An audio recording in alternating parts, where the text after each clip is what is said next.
আসসালামু আলাইকুম। যে যেখান থেকে দেখছেন এবং পরবর্তীতে দেখবেন সবাইকে মোবারকবাদ। আশা করি আপনাদের ঈদে মিলাদুন্নবী মাসটি ভালোই কাটছে।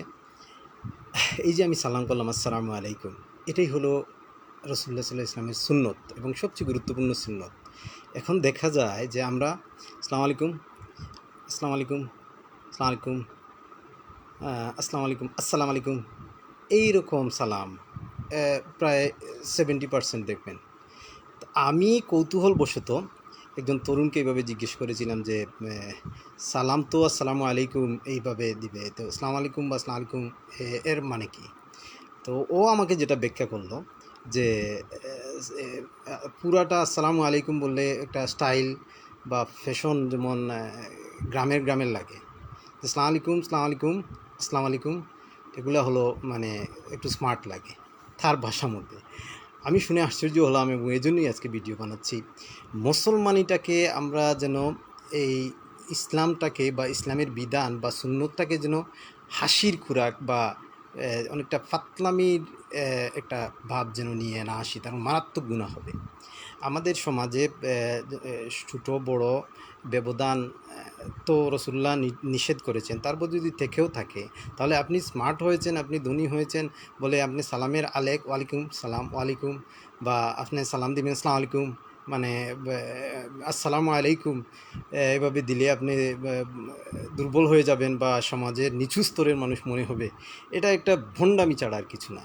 আপনারা খেয়াল করে থাকবেন অথবা নিজের সাথে দয়া করে মিলিয়ে নেবেন, আমার উপর বিরক্ত হবেন না, যে আপনার সালামটা আসসালামু আলাইকুম এইভাবে হয় কি না, আপনার সালামের জবাবটা ওয়ালাইকুম আসসালাম এইভাবে হয় কি না। এভাবে যদি না হয় তাহলে ইসলাম আর সালামকে নিয়ে আপনি ভণ্ডামি করছেন।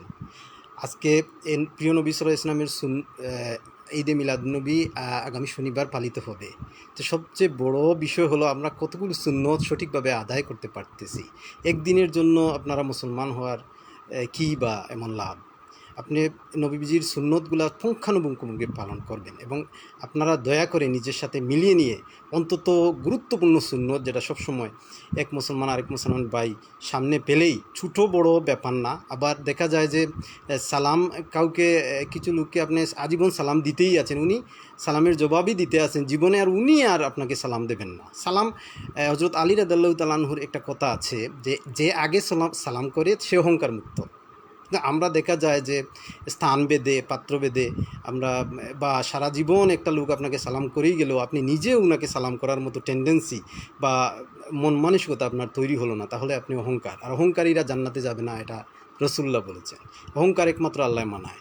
সুতরাং আপনারা চেষ্টা করবেন একে অপরকে সালাম দেবেন এবং সালাম যেন সুন্দরভাবে আসসালামু আলাইকুম অথবা আসসালামু আলাইকুম রহমতুল্লাহ অথবা ওয়ালাইকুম আসসালাম এইভাবে সুন্দর করে সালামের জবাবটা দিবেন, সালামটাও দেবেন। এতে আপনার দাম্ভিকতা বা আপনার যে স্মার্টনেস এগুলো নষ্ট হবে না, বরং সুন্দর করে ইসলামের আমল আকিদাগুলো পালন করলে আরও সুন্দর দেখায়। সবাই ভালো থাকবেন, সুস্থ থাকবেন। আজ থেকেই এখন থেকে আপনার সালামকে শুদ্ধ করে নেন, তাহলে আপনার জন্য, মুসলিম উম্মার জন্য, সবার জন্য উপকার হবে।